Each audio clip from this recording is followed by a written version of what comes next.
চশমা museum, a house of world class, জলট্যাক মোড়, বহরমপুর মডার্ন হোটেলের সামনে। রঘুনাথপুর মোড় এলাকায় শাশুড়ি ও বউয়ের পারিবারিক বিবাদকে কেন্দ্র করে চাঞ্চল্যকর ঘটনা। গত কয়েকদিন ধরে এক পরিবারে শাশুড়ি ও বউয়ের মধ্যে বিবাদ চলছিল।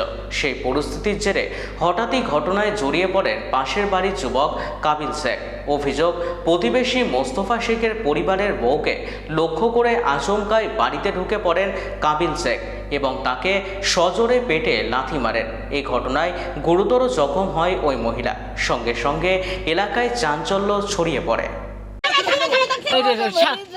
ধরো বলছে শাড়ি গলাতে তাহলে বেঁধে দিয়েছিল, ধরো ধর গলাতে এই করেছিল, হাসিয়ে বাঁধে দিল, যে উল্টে ফেলে দিল আর গলা এরকমই করছিল। কাবিল। কাবিল কে? আমি হচ্ছে মুস্তফা। কাবিল কে? জমশেদের বেটা।